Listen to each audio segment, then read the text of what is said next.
नमस्कार, the red mic की इस प्रस्तुति में आपका स्वागत है। मैं हूं संकेत उपाध्याय। नीट एक इतनी अजीब सी और एक विचित्र सी गंदगी बन गई है, और गंदगी शब्द का प्रयोग मैं इसलिए कर रहा हूं क्योंकि आप देखिए कि एक एक करके जो परतें खुल रही हैं, जिसमें पता चल रहा है कि भाई ये भी गलत था, वो भी गलत था। जिस तरीके से टेस्टिंग एजेंसी ने एग्जाम कराया तो उसमें ये भी एक त्रुटि निकल करके आई, ये भी अनियमितता निकल करके आई।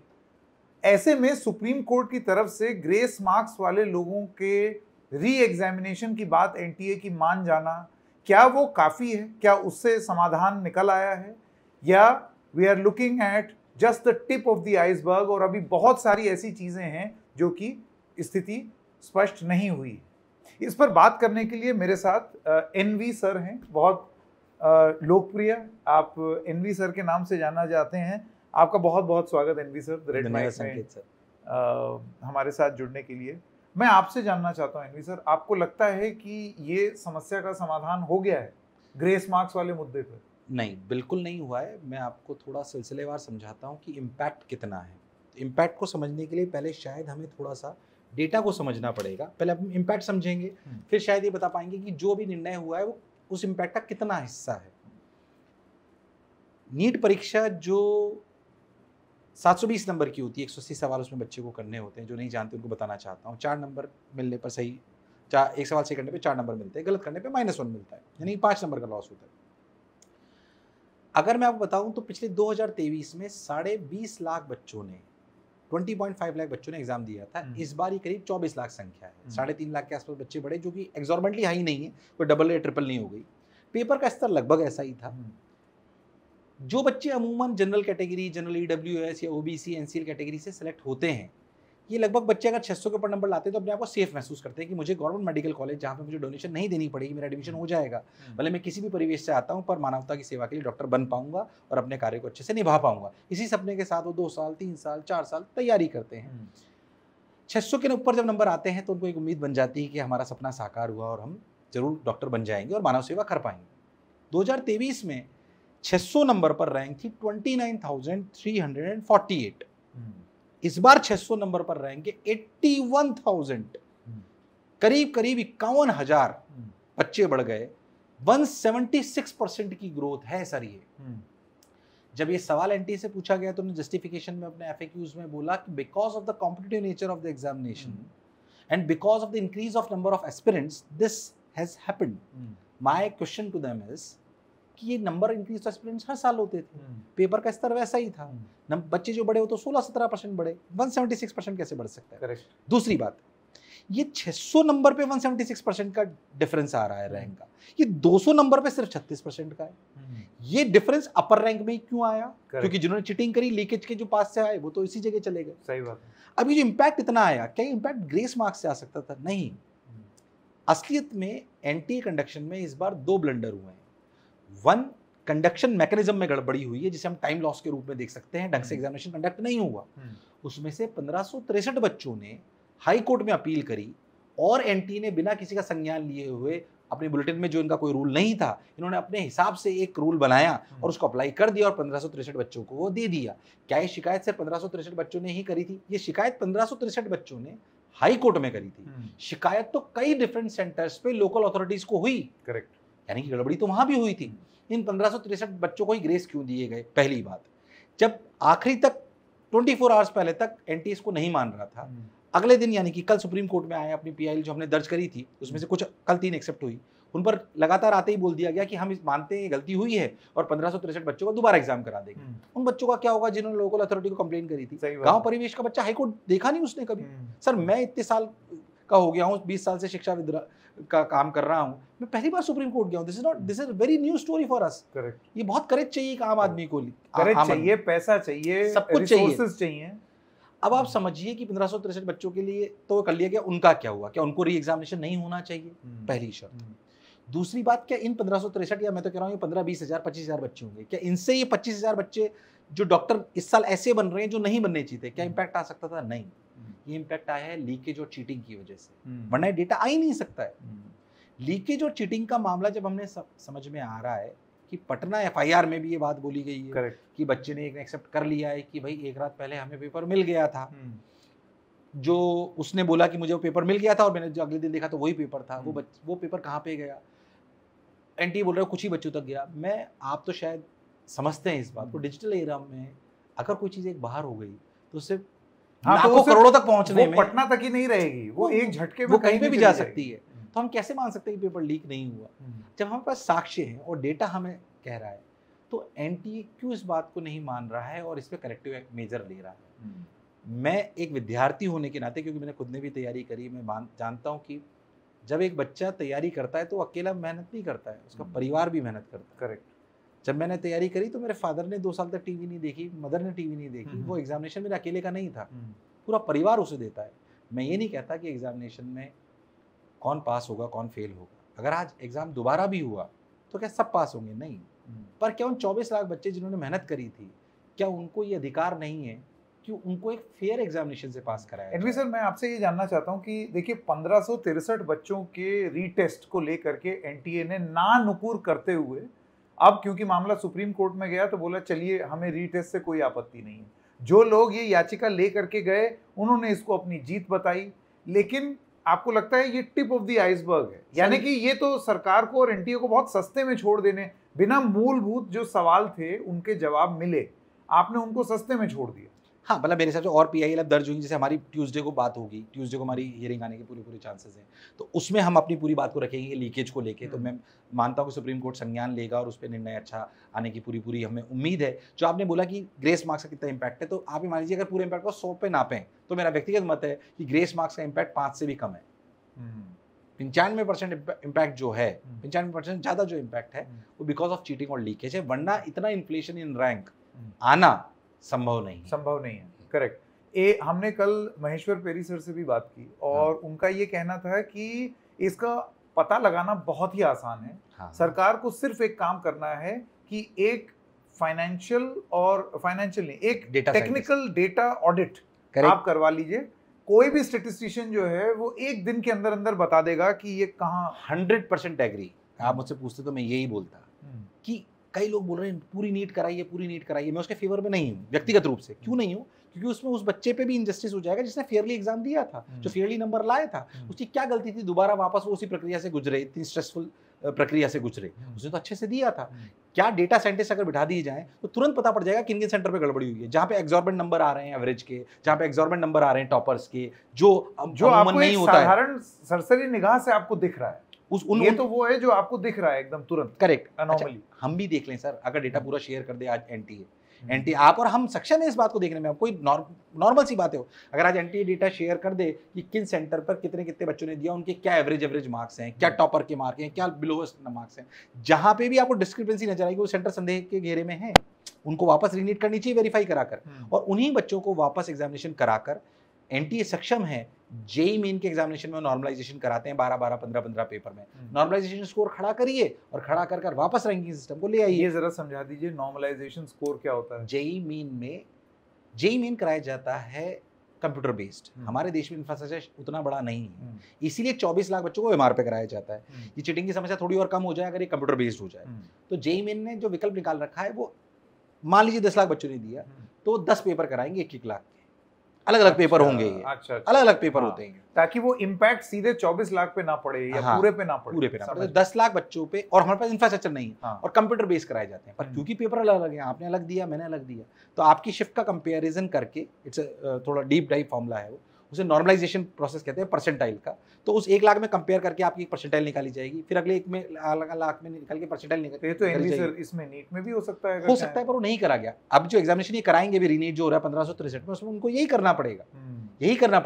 तो क्यों ना ज्यादा बच्चों के साथ कर ले, जो 50, 60, 70 हजार बच्चे जहाँ पे गड़बड़ी लग रही है उन सेंटर्स पे, जहाँ पे भी जरा सा आपको शक हो रहा है, मैं तो कह रहा हूँ जिस पे जरा सा भी शक हो रहा है सेंटर पे, वहां पे दोबारा करा लीजिए। मैक्सिमम 2 लाख बच्चे निकलेंगे, कम से कम 24 लाख के साथ। 24 लाख के मुकाबले ये फिर भी एक छोटा नंबर है। और उनको दोबारा एग्जाम करा दीजिए और दोबारा एग्जाम करा के उनको, जो रीनीट की बात हो रही है उसको आप कैसे देखते हैं सर? भाई अगर एनटीए इस बात में सक्षम नहीं होता कि identify of wrong doing centres को आइडेंटिफाई कर पाए, तो this is the final resort जो करना पड़ेगा, तभी हम शायद सही कर पाएंगे। अब तक का रवैया आप किस तरीके से देख रहे हैं एनवी सर? वो तो बड़ा क्लियरली लग रहा है कि आप गलती सुधारना तो छोड़िए, आप मानने को ही तैयार नहीं है। समस्या वही है। मैं एनटी के फेवर में एक बात बोलता गलती नहीं, मैं तो कहूंगा स्कैम।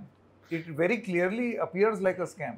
मैं किसी ना किसी का नेक्सस दिखाई दे रहा है ना, तब ये फ्रॉड ही है जो इसका जिक्र आप कर रहे हैं। मैं ये बात बोलना चाहता हूँ कि इसमें मुझे बहुत कम चांसेस लगते हैं कि एनटीए इन्वॉल्व है। पॉइंट इज जो लोग इन्वॉल्व हैं, एनटीए जो इन्वॉल्व हुए, माफिया जो भी पैसे की वजह से हुए, उन्होंने लूप होल पकड़ लिया एनटी का और उसमें गड़बड़ी कर दी। लूप होल चाहता नहीं था एनटीए, जहां तक मैं समझ पा रहा हूँ। फिर डिफेंड नहीं करना चाहिए था इसको। डिफेंड नहीं करना चाहिए था। प्रॉब्लम है इसकी डिफेंड क्यों कर रहे हैं। मैं आपको एक बात बोलना चाहता हूँ सर, एनटीए कई मीडिया पे बोला जा रहा है और मैं उनसे भी अनुरोध करता हूं कि एनटी स्क्रैप कर दीजिए, नीट स्क्रैप कर दीजिए। This is not the solution. NT जैसी एजेंसी हमें चाहिए। कौन से विश्व में ऐसी एजेंसीज हैं जो 24 लाख बच्चों का ओएमआर पे टेस्ट कराती हो। सर ये बहुत बड़ा काम है, छोटा मोटा काम नहीं है जब उस प्रक्रिया को हम समझेंगे। बट मैं कह रहा हूं, मेरा व्यक्तिगत मानना है कि चंद्रयान पे जो पहला चंद्रयान भेजा गया वो फेल हुआ। क्या हमने हमारे साइंटिस्ट को गलत ठहराया? क्या उन्हें क्रिमिनल माना? नहीं, गलती हो सकती है, फिर सुधारेंगे। एनटीए जो इतना बड़ा काम कर रहा है उसे एक्सेप्ट कर ले कि नहीं ये गड़बड़ी हो गई है ना। मेन बात, अगर इसरो ये बोले हमसे कोई गलती ही नहीं हुई तो फिर आप नहीं सुधर सकते। नहीं सुधर सकते। उन्होंने माना कहां लूप होल्स थे और फिर उन पर फिर सुधार करके फिर करा। ये तो नहीं मान रहे ना। बस यही एक समस्या है, यही एक समस्या है जो पर माना ना भी सुप्रीम कोर्ट में ये गलती तो मान ही ली। वो तो क्योंकि मामला सुप्रीम कोर्ट चला गया है सर। आप भी सुप्रीम कोर्ट जा रहे हैं, दरवाजा खटखटा रहे हैं। ये इतनी जद्दोजहद क्यों करनी पड़े? और सबसे बड़ी बात ये है, शिक्षाविद का काम सुप्रीम कोर्ट में टहलना है नहीं, या बच्चों को तैयार करना? बच्चों को तैयार करना है, उनका मनोबल बढ़ाना है। और हमारे लिए बहुत नई बात है, सुप्रीम कोर्ट में हम पहली बार गए, हमें कभी ऐसी जरूरत नहीं पड़ी। आप कभी नहीं गए? हाँ, हमने कभी सोचा भी नहीं था सर। 15 दिन पहले हमने कभी नहीं सोचा था कि हम इस सिचुएशन में बैठे होंगे जहाँ आज बैठे हैं। और जैसे जैसे हम इसमें गए, पहले दिन मैं आपको बताता हूँ कैसे शुरुआत हुई। जब 718 719 नंबर आए और पता पड़ा 718 719 नंबर तो आ ही नहीं सकते, पॉसिबल ही नहीं है। तो लगा यार ऐसे कैसे आ सकता है। तो हमने तुरंत एक वीडियो डाला और मेरे ट्विटर पे डाल दिया। आप जैसे कई लोगों ने उसको वो ट्रेंड करने लगा। वो शायद पहला शॉट था जो डला पूरे इस मीडिया में और कई मीडिया चैनल से उसको उठा लिया। जब उसके बाद मेरे पास लगातार फोन आने लगे तो मुझे बच्चों का दर्द समझ में आने लगा, उनकी कंप्लेंट समझ में आने लगी। तो बच्चों का दर्द तो हम बहुत अच्छे से समझ सकते हैं, हम शिक्षाविद, हम यही काम कर रहे हैं, जीवन भर विद्यार्थी रहे हैं, हमारा अस्तित्व उनकी वजह से। तो जब वो दर्द समझ में आने लगा तो लगा यार कुछ बात करनी चाहिए। हमारी सब कुछ नया है। आज मीडिया भी, मैं सुप्रीम कोर्ट में था तो मीडिया ने कहीं पूछा क्या सीबीआई की जांच होनी चाहिए, ये होना चाहिए। मैंने कहा ना तो हम सोशल एक्टिविस्ट हैं, ना हम पुलिस से आते हैं, ना हम लॉयर हैं, हमें नहीं पता क्या होना चाहिए। वो शायद आप लोग बेहतर समझते हैं, पर न्याय होना चाहिए। वो किस प्रक्रिया से होगा वी डोंट। तो अब आपकी जो मैं समझ पा रहा हूँ मांग बहुत क्लियरली ये है कि ये ग्रेस मार्क्स वालों का रीटेस्ट करा लेना ये काफी नहीं है। नहीं, ये तो बहुत छोटा, ये तो बहुत छोटी सी बात है, छोटी चीज है। आपको सबसे पहले जो लीकेज हुई है उसको आइडेंटिफाई करना है कि कहाँ हुई है, कितने लोग उससे प्रभावित हुए हैं वो आइडेंटिफाई करना है। और फिर उन लोगों को आइडेंटिफाई करने के बाद, जो कि एक डेटा ऑडिट से पता लग सकता है, फिर आप रीटेस्ट कराइए ताकि सारे बच्चों का ना कराएं, ताकि सबके साथ इनजस्टिस ना हो। आप मानिए जब हमने बोला तो अभी हमने पिटीशन फाइल करी और एनटी को रिक्वेस्ट लेटर भी दिया है। 20,000 बच्चों ने उस पर अप्लाई करा है।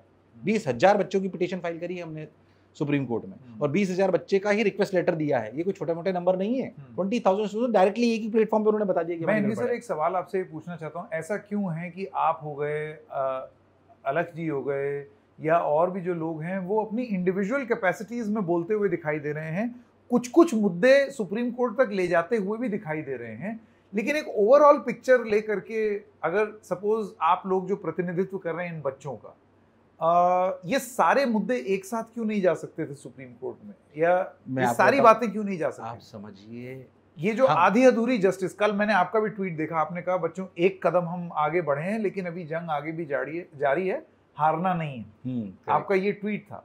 मेरा ये कहना है कि ये आधी अधूरी जीत, मैं इसमें ये नहीं बोलूंगा कि हम साथ नहीं है, हमें पता ही नहीं कैसे लड़ना। हम शिक्षाविद ने कभी काम करा ही नहीं, हमें थोड़ी पता है साथ मिलकर लड़ना पड़ेगा। हमें तो, मुझे लगा PIL दर्ज कर देते, हमें नहीं पता है कि इसको कैसे आगे बढ़ाना है। शायद जो आप कह रहे हैं थोड़े दिन में हो भी जाएगा अगर इसे ज्यादा लड़ना पड़ा। मैं आपको बताता हूं मैं ये सवाल क्यों पूछ रहा हूं एनवी सर, क्योंकि इससे थोड़ा सा संदेह भी पैदा होता है कि कहीं ऐसा तो नहीं है कि सरकार को सस्ते में छोड़ने के लिए एक आधा कोई गया, वो सुप्रीम कोर्ट से कुछ राहत ले आया और उसके बाद बोला कि भाई हम तो जीत गए, ताकि सरकार भी अपनी तरफ से ये बोल दे। अब आप देखिए ना, एजुकेशन मिनिस्टर ने क्या बोला कि ये मसला 24 लाख बच्चों का नहीं है, मसला 1501 बच्चों का ही था, वो हो गया, अब हम करवा रहे हैं। ये तो सस्ते में छोड़ना हुआ ना सरकार को। मेरे हिसाब से शायद वो आपने जो एक बात बोली कि बहुत स्ट्रांगली सुप्रीम कोर्ट में पॉइंट गया ही नहीं। सुप्रीम कोर्ट के पास एनटीए पहले ही ले आया था कि 1563 बच्चों को छोड़ देंगे। और जो पहला मुद्दा अभी कल की जो हियरिंग अगर आप ध्यान सुनेंगे तो पहला मुद्दा ग्रेस के लिए बोला गया था। तो जज साहब ने बोला कि तो ये मुद्दा तो खत्म ही हो गया, हमने 1563 को वापस चांस दे दिया है। तो वो बात जो आगे उठने वाली थी कि चीटिंग और लीकेज पे बात हुई, वो उतने दम के साथ नहीं रखी गई क्योंकि मेजर मुद्दा वो था। शायद हमें लड़ने की प्रक्रिया की सीक्वेंस को चेंज करना चाहिए था, पर अभी आगे है, पीआईएल और लोगों ने दर्ज कर दी है, तो उस पर हियरिंग होगी। जब हियरिंग होगी तो इस पर बात होगी और हम लड़ेंगे।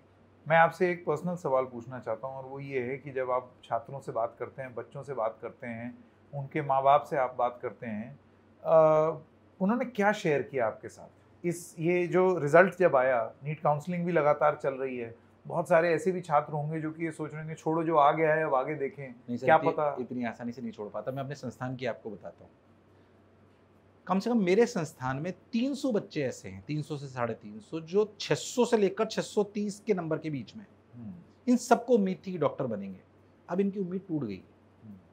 अगर आप किसी भी एक बच्चे से ऐसे बात कर लेंगे ना, तो आप थोड़ी देर बात करेंगे तो रोने लगेगा, क्योंकि जिसके 450 नंबर आए थे ना, 500 आए थे, उसको तो उसी दिन पता पड़ गया था डॉक्टर नहीं बन रहा। जिसके 610 नंबर आए थे उसे पता था वो डॉक्टर बन रहा है, पर जब रिजल्ट आया उसे पता पड़ा मैं नहीं बन रहा हूँ, और वो डिजर्व करता है। अगर आप उससे बात करेंगे तो दर्द आपको समझ में आएगा। और मैं इसका आप आयरनी समझिए, हम 20,000 25,000 ऐसे डॉक्टर बनाएंगे जो लायक नहीं थे, और 20,000 25,000 ऐसे बच्चों को छोड़ देंगे जो लायक थे। 6 साल बाद हो सकता है हम इलाज कराने जाएं तो ऐसा डॉक्टर इलाज कर रहा हो जो लायक ही ना हो। अच्छा, इसका इम्पैक्ट सर आज का नहीं है, आगे हमेशा के लिए हो जाए। मैं आपको इस छोटी बात बताता हूँ। जब मैच फिक्सिंग पता पड़ी थी आपको और हमें, आप और हम सब, देश में लोगों ने मैच देखना बंद कर दिया। सही बात, ट्रस्ट की बात है, भरोसा टूट जाता है। मैं कह रहा हूं हमें अच्छे डॉक्टर क्यों मिल रहे हैं? क्योंकि कंपटीशन ज्यादा है, इसलिए अच्छे डॉक्टर मिल रहे हैं। अगर ये ट्रस्ट टूट गया कि एग्जामिनेशन फेयर नहीं होते तो 24 लाख की संख्या अगर 5 लाख रह गई तो क्या हमें अच्छे डॉक्टर मिलेंगे? नहीं मिलेंगे। हमें क्यों इतने कर्मठ डॉक्टर मिलते हैं जो 72 घंटे तक बिना सोए काम कर सकते हैं? क्योंकि उन्हें पता है क्योंकि वो मेहनत करना जानते हैं, उनका IQ तेज है, उनकी मेमोरी शार्प है, उनकी एक्यूरेसी अच्छी है। अगर हमें अच्छे डॉक्टर मिलना बंद हो गए तो मानव सेवा कैसे होगी, एवरेज लाइफ ऑफ इंडियंस कैसे बढ़ेगी?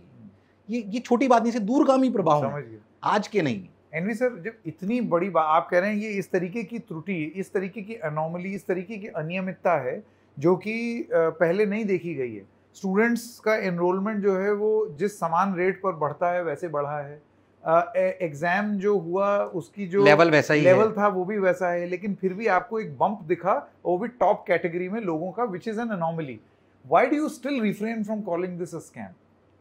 क्योंकि अगर आप उसको उस दृष्टि से देखेंगे तब उसकी उस तरीके से जांच होगी। देखिए, मैं आपको फिर आप बताऊं कि मतलब मुझे नहीं पता इसे स्कैम कहना चाहिए या क्या कहना चाहिए, क्योंकि मैं सेक्टर से ही नहीं आता हूं। मैंने मतलब जो हम आज देख रहे हैं, सुप्रीम कोर्ट में जाना, आप जैसे लोगों से बात करना, कल रात को हम 5 चैनलों पे बैठे हुए थे, आज भी हम 5 चैनलों से बात करके आ रहे हैं। This is new for us. हमें नहीं पता ये स्कैम है, सीबीआई जानकारी होगी, हो सकता है मैं आपको थोड़ा अज्ञानी व्यक्ति लगूं, पर ये मेरा सेक्टर नहीं है। ये मेरा सेक्टर नहीं है। कैसे बच्चे को सेलेक्ट कराना है, कैसे एवरेज बच्चे को सेलेक्ट कराना है, कैसे उसे पढ़ना चाहिए, कैसे कॉम्पिटिटिव एग्जामिनेशन की तैयारी करनी चाहिए, आप हमसे बात करिए, हम आपको 5 घंटे बोलेंगे तब भी कम पड़ जाएंगे। बट इस पे क्या स्कैम है, कैसे सीबीआई, हम नहीं समझते हैं। तब शायद आप जैसे लोगों के पास आ रहे हैं कि हमारे बच्चों को न्याय मिलना चाहिए, क्योंकि इस प्रक्रिया से विद्यार्थी के रूप में हमने खुद ने भी जीवन को जिया है। हम ना हम कोई सरकार के अगेंस्ट बोलना चाहते हैं, ना एनटीए के अगेंस्ट बोलना चाहते हैं। हमारे बच्चों को न्याय मिलना चाहिए। एनटीए सबसे बड़ी बात है। एनटीए जैसी एजेंसी बहुत बड़ी एजेंसी है, उनको अपनी बात मान के आगे बढ़ना चाहिए। मैं कह रहा हूँ एनटीए अगर जब किसी सवाल में करेक्शन आता है तो भी एनटीए एक्सेप्ट करता है ना, करेक्शन है, ये भी एक करेक्शन है, कर लीजिए, बच्चों के भविष्य की बात है, इसमें बुरा मानने वाली कोई बात नहीं। इसको इतना बड़ा करने की जरूरत ही नहीं थी शायद, पर अब क्योंकि शायद वो ईगो हो गई है, नाक का सवाल बना लिया, वो नाक हो गई है सबके लिए शायद, तो वो इसको बच्चों के भविष्य को नाक से ना जोड़ा जाए। हमारे बच्चा का छोटा बच्चा हमारा कोई जिद्दी कर ले तो हम नाक थोड़ी बना लेते हैं। ये कैसी पेरेंटिंग है, ये कैसी पेरेंटिंग है? एंटी अगर हमारी सही शब्द मतलब माई बाप है उन बच्चों के जो एग्जाम दे रहे हैं, बहुत सही, वो उसके लिए आप नाक, वो छोटा बच्चा है आपके लिए, 15-18 साल का जो डॉक्टर बनेगा, उसके लिए नाक थोड़ी हो सकती है आपकी। अगर उसने कोई गलत जिद भी पकड़ ली तो या तो उसे सही करिए, और आपसे गलती होगी तो कर लीजिए। इसमें ऐसी कौन सी बात आ गई है? बहुत इंपॉर्टेंट बात। मैं आपसे अब ये जाते जाते एनवी सर ये पूछना चाहता हूँ कि अब काउंसलिंग पर रोक नहीं लगी है, ना ही सुप्रीम कोर्ट ने लगाई, नीट काउंसलिंग ने। ऐसे में ये जो छात्र हैं जो कि अब जो आपके माध्यम से लड़ रहे हैं सुप्रीम कोर्ट में, वो जब ये प्रक्रिया होते हुए देखेंगे तो मेंटली उनके दिमाग में ये भी होगा, see this this is a missed opportunity for me, ये काउंसलिंग चल रही है, सब कुछ स्थिति सामान्य की तरह चल रही है और टाइम लॉस हो रहा है। इस चीज से आप कैसे निपटेंगे और उनको क्या बोलेंगे? मैं जैसे माननीय सुप्रीम कोर्ट ने कल बोला कि जैसे ये बात रखी गई थी कल हियरिंग में भी, तो उन्होंने यही बोला कि अगर रीनीट होता है तो जो काउंसलिंग की प्रक्रिया वो अपने आप रद्द हो जाएगी, तो आप परेशान मत होइए, पर अगर नहीं होता है तो इसे क्यों डिले करा जाए। Valid point.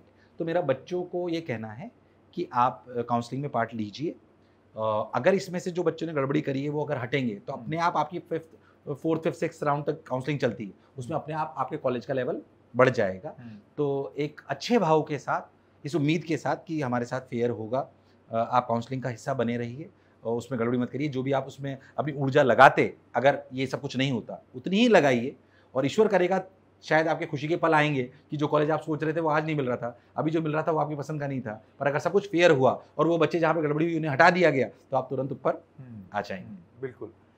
एक सवाल और मेरे मन में अभी एकदम जाते जाते ही आया और मैं आपसे पूछना चाहता हूँ, मोशन में आपको ये सवाल हो सकता है झेलना भी पड़ा हो या लोगों ने पूछा भी हुआ हो, इतना कट थ्रोट कंपटीशन कि मतलब बहुत सारे बच्चे जो हैं वो परेशान होकर के आत्महत्या भी कर लेते हैं। इसी रिजल्ट की वजह से कितने सारे बच्चों की खबर आई है कि उन्होंने आत्महत्या कर लिया। कोटा में ये खबर आई है, आत्महत्या कर लिया। आपको नहीं लगता ये this pressure has to ease, ये क्या पागलपन है? और छात्रों से ज्यादा मुझे ऐसे लगता है उनके माँ बापों द्वारा, और कुछ हद तक वो उस कम्पिटिटिव एनवायरनमेंट के चलते वो चला जाता है। एप्टीट्यूड ना भी हो तो उनको ढकेल दिया जाता है उस तरफ कि नहीं ये करो, आप हमें हमारी गुर्बत से और गरीबी से निकालोगे तो करते रहो। ये बात बिल्कुल सही है कि कई बार ये प्रेशर पेरेंट्स की तरफ से आता है, तो पेरेंटिंग अच्छी होना बहुत आवश्यक है। क्या देश में कॉम्पिटिटिव एग्जामिनेशन होने चाहिए? हाँ, होने चाहिए। रही बात सुसाइड की, आपने बोली ये मुद्दा बहुत बड़ा है, कोटा पे बहुत इस पे बात होती है। ये सिर्फ कोटा का मुद्दा नहीं है, mental health of youth is a national issue now, right. 1,21,000 लोगों ने पिछले एक वर्ष में सुसाइड करी है। ये सिर्फ बच्चों तक नहीं है, कोटा तक सीमित नहीं है। कोटा की परसेंटेज बहुत कम है अगर आप देखेंगे रैंकिंग सिस्टम में। Somehow it is highlighted to the media, that is a different story, उस पर अभी नहीं जाते। बट ये नेशनल इशू है, मेंटल हेल्थ। मेरा व्यक्तिगत मानना क्या है वो मैं रख देता हूँ, मैं सही हूँ गलत हूँ मुझे नहीं पता। आप और हम जब पढ़े थे तो हमारा टीचर हमारा कान पकड़ लेता था। मैंने तो मार भी खाई है। हमने भी खाई है। हमारे नई पद्धति में हमें बचपन से स्ट्रेस झेलने की आदत थी कि साइन कराना है पापा से। आज की तारीख में आप और हम हमारे बच्चे के स्कूल जाते हैं तो हर बच्चे के जब पेरेंट जाता है तो स्कूल कहता है, स्कूल के टीचर्स को ये हिदायत होती है कि पढ़ाई करनी है बस। ओहो, your kid is so bright. शिकायत तो मिलती नहीं है उस बच्चे ने। ऐसा तो नहीं है NV sir, most of the time अगर आप प्राइवेट स्कूल्स में देखेंगे तो पिटाई लगाना तो बंद हो गई है। पिटाई लगाने की शायद मैं बहुत फेवर में नहीं, बट द पॉइंट इज मैं ये कहता हूँ क्रिटिसिज्म, थोड़ा स्ट्रेस की डोजेस, हल्के हल्के स्ट्रेस की डोजेस हल्की सी बचपन से भी होनी चाहिए। ये जो हम ईज आउट K-12 को करते जा रहे हैं ना, सबकी 95% आ रही है, उसे हमेशा जीतने की आदत लग गई है, उसे हार पचाने की आदत कम हो गई है, उसे हार पहली बार दिखाई देती कॉम्पिटिटिव एग्जामिनेशन में। अच्छा मैं कह रहा हूँ आप वहां से भी उसे बचा लोगे, रियल लाइफ में तो दिखेगी। वो कहीं जॉब करेगा, काम करेगा, क्या स्ट्रेस नहीं आएगा? क्या आपके प्रोफेशन में स्ट्रेस नहीं है? मैं कह रहा हूँ स्ट्रेस लेने की क्षमता, हार को पचाने की क्षमता बचपन से जो हमारी शिक्षा प्रणाली में थी हम उसे कम करते जा रहे हैं, इस वजह से रेट बढ़ रही है। एट द सेम टाइम आप ये भी देखिए ना कि ये जो कॉम्पिटिटिव एग्जाम्स हैं इसमें हर साल और कितना बढ़ता जा रहा है। 24 लाख बच्चे, फिर ये हो सकता है अगली बार 30 हो जाए, फिर 35 हो जाए, ये भी बढ़ता जा रहा है। And secondly, is it even worth it? क्योंकि और ये चीज़ बहुत ख़राब लगती है देख करके कि बहुत सारे ऐसे बच्चे फिर ऐसे कॉलेजेस में जाते हैं जो कि कॉलेज है ही नहीं, वो तो पैसा छापने की दुकान है। हाँ बिल्कुल सही बात है। इसके लिए एक मैं आपको बताना चाहता हूँ कि ये अवेयरनेस टेल तक में कमी है। गांव में, यूपी बिहार में आप नीचे तक जाएंगे, शायद ये बात थोड़ी अलग सी लगी, तो उनको अवेयरनेस नहीं है। उन्हें 3 चीज समझ में आती है, इंजीनियर, डॉक्टर, यूपीएससी। ये सच्चाई है। एकदम जब उन्होंने यही देखा है तो उसी की तैयारी करते हैं। Awareness till the tail is very very important. जैसे मैं बताऊं, नेशनल एजुकेशन पॉलिसी जो लाई गई उसमें वो सारे पैरामीटर्स अपनाए गए जो यूएस में होते हैं कि बच्चे के पास विकल्प होने चाहिए कि ये भी कर सकता हूँ, ये भी कर सकता हूँ, ये पसंद नहीं है फर्स्ट के पास चेंज कर लेता हूँ। This is really good. But हमारी समस्या कहीं और है। मैं आपको बताता हूँ, जिस परिवेश से मैं आता हूँ, मैं पहली बार 5 स्टार होटल में गया, नॉर्मल परिवेश से आता हूँ, तो 5 स्टार होटल में गया तो वहाँ पे बुफे लगा हुआ था नाश्ते में, ब्रेकफास्ट में। अब पहले तो मैं प्योर वेजिटेरियन हूँ, तो पहली बात तो मुझे ये समस्या लगी कि यार इसमें वेजिटेरियन कहाँ है। फिर हाँ। थोड़ी देर बाद दूसरे लोगों को देख के समझ में आया कि अच्छा लाल है हाँ। तो नॉन वेज है और ग्रीन है तो वेज है। हाँ। ये बात समझ में आई। अब वो ग्रीन की वैरायटी में गए तो ऐसे ऐसे नाम लिखे हुए थे जो मैंने जीवन में कभी नहीं देखे। वैरायटी खूब थी। अब मेरे को डर लगा, मैंने पता नहीं अपने को पसंद आएगा नहीं आएगा। हाँ। मैंने चुपचाप आखिरी तक पहुंचा तो डोसा मिल गया मेरे को। हाँ। मैंने सिर्फ डोसा खाया सर, क्योंकि मेरे को वही अवेयरनेस थी। हाँ। मैं एग्जांपल इसलिए लिया कि अवेयरनेस ही नहीं है। करेक्ट। मेरे को आपने बुके ऑफ बफे तो लगा दिया मेरे लिए, अब मुझे पता ही नहीं उसकी जानकारी कि मुझे अच्छा लगेगा बुरा लगेगा, मेरे लायक है कि नहीं है, मेरे टेस्ट का है नहीं है, जिसका नाम पढ़ के मैं ये नहीं पता कर पा रहा कि वो मीठा है कि खट्टा है कि मिर्ची वाला है, मुझे खाऊंगा कैसे? पॉइंट इज दिस, टेल तक आपको पता होना चाहिए हर बच्चे को कि these are the options. Why we are not inculcating courses of awareness of different opportunity in the nation and worldwide when a student comes in 5th or 6th class? Correct. This course should be inculcated. Correct. And it should be monitored properly. Then we'll be able to resolve this issue, right? तो मेरे हिसाब से शायद ये समस्या पर शायद अपन अलग नहीं ये आपने बहुत इंपॉर्टेंट पॉइंट पर, ये बहुत लंबी भी चर्चा है लेकिन बहुत ब्रीफली आप जो बताना चाहते थे वो समझ में आया। आप न्याय दिला पाएंगे बच्चों को इस लड़ाई में? ये मुझे नहीं पता। What is your gut feeling? अंदर से एनवी सर को कुछ तो लगता हो, क्यों आप कोटा से यहाँ आए हैं, क्या करने आए हैं? न्याय तो दिलाने आए हैं। बिल्कुल। You have conviction, आप दिला पाएंगे? बिल्कुल दिला पाऊंगा। मुझे न्यायपालिका पे, न्याय व्यवस्था पे पूरा विश्वास है कि हमारी बात सुनी जाएगी और जिस तरीके से बच्चे हमारा साथ दे रहे हैं, अभिभावक दे रहे हैं, उन्हें न्याय मिलेगा और हम इसमें जरूर जीतेंगे, ऐसी मेरी पूरी गट फीलिंग है। NV sir, thank you so much for your time. Thank you sir for calling me up. It's a great honor and great opportunity for us. Thank you. Thank you.